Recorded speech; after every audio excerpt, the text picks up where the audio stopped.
Começa mais um programa Arte de Viver. Hoje com um assunto que dá muita polêmica: direitos e deveres de filhos e de pais em casos de separação. É complicado, não é, minha querida? É. Prazer ter você aqui. Eu estou com a advogada Maria do Carmo Dick Mantroianni, que trabalha com direito de família e vai nos falar um pouquinho sobre isso. Maria do Carmo, vamos começar falando.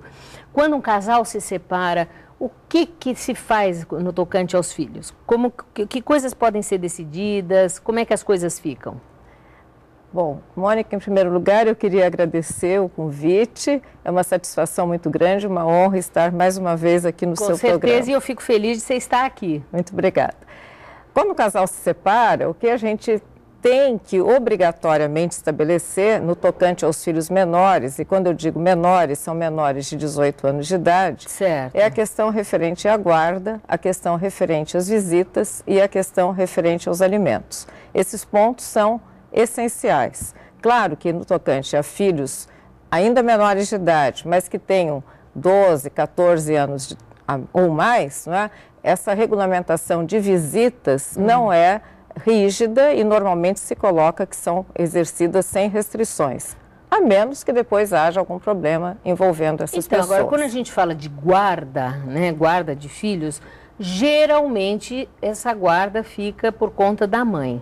Que tipo de guarda é esse? Como é que a gente chama? Essa guarda é chamada guarda unilateral, tanto se ficar sob a guarda da mãe, como se ficar sob a guarda do pai. O nome que se dá é uma guarda unilateral. E é verdade, aqui no Brasil ainda é muito da cultura brasileira que os filhos fiquem sob a guarda da mãe. Mas já existem muitos e muitos casos de filhos ficando sob a guarda dos pais. Agora, homens. Sim, agora, sem que para isso tenha que haver um motivo, por exemplo, um impedimento da mãe, às vezes por opção mesmo do casal. Sim, às vezes por opção mesmo do casal, os casais estabelecem amigavelmente, né, que a guarda será atribuída ao pai e, às vezes, por causa de trabalho da mãe, ou horário de estudos, ou mesmo porque a mãe reconhece que aquele filho estará melhor com o pai. Estou falando em acordo, né? Estou falando em pessoas que se separam e fazem acordo quanto à guarda. Quando é o juiz que decide, o juiz vai levar em consideração sempre aquilo que for melhor para a criança, para o adolescente. Então, poderá ser a mãe ou poderá ser o pai, se naquele caso concreto ficar configurado que é melhor ficar com o pai. Agora, hoje se fala muito em guarda compartilhada. Afinal de contas, significa o quê?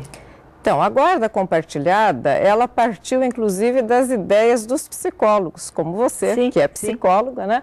E sabe que o melhor para os filhos é que eles mantenham sempre um contato constante e intenso com pai e mãe. Mas quer dizer uma semana na casa de cada um? Não, não é uma semana na casa de cada um. Essa é uma questão que normalmente as pessoas confundem, não é? A guarda compartilhada, a criança vai ter uma residência com a mãe ou com o pai. E o outro pai, ele vai ter um constante acesso a essa criança, mas também não significa que ele vai entrar na casa da mãe a qualquer momento ou a mãe entrar na casa do pai a qualquer momento. O que se fala de constante acesso é que ele vai poder participar da vida da criança, ele vai poder saber como é que a criança está indo na escola, saber quem são os amigos da criança, saber quem é o pediatra da criança, participar de consultas, participar, enfim, da vida do filho. Ele não vai ser um pai visitante, ele vai ser um pai exercendo a sua função de pai. Agora, nesse caso, os pais precisam morar na mesma cidade e em relação, por exemplo, aos horários de visita, como é que isso é estabelecido, não é? Existem duas situações. Primeiro, vamos pensar no casal que faz uma separação de comum acordo e estabelece de comum acordo uma guarda compartilhada. É claro que morar em Santos, um morar em Santos e o outro em São Vicente, não há problema, não é? Para exercer a guarda compartilhada.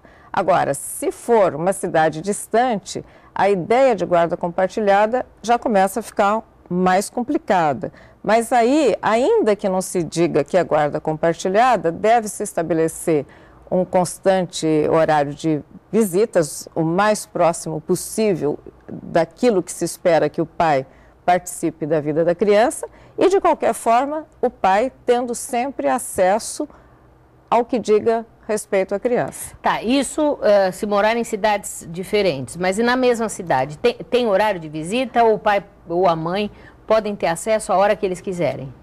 Ter acesso a hora que quiserem, não. O que se combina, e eu continuo dizendo que estou falando de guarda compartilhada feita de comum acordo, é estabelecer, por exemplo, que a criança vai continuar residindo na casa da mãe, mas o pai vai buscá-la, por exemplo, no colégio, né, todos os dias ou 2 vezes por semana. Aí a criança também tem um pernoite durante a semana na casa do pai. Às vezes a criança pernoita na casa do pai e ele já leva a criança para o colégio no dia seguinte e aí a mãe só vai retirar a criança no colégio no outro dia. Então há uma maneira deles sempre estarem mais presentes na vida do filho. E estabelecendo horário. O fato de estabelecer guarda compartilhada não é incompatível com o estabelecimento de horário. Entendi. E quem trabalha com direito de família sabe que muitas vezes é melhor estabelecer um horário do que deixar sem restrições, porque às vezes sem restrições é que acaba dando complicações depois. Com certeza. Então, tendo um horário, pelo menos para servir de modelo, de ponto de apoio, se além disso quiserem combinar, olha, então amanhã você pega, ou eu não posso ir amanhã, não é, fazerem alterações, mas pelo menos aquele horário está garantido. Bom, eu preciso chamar o intervalo agora, mas a gente vai voltar a falar já já. Confira.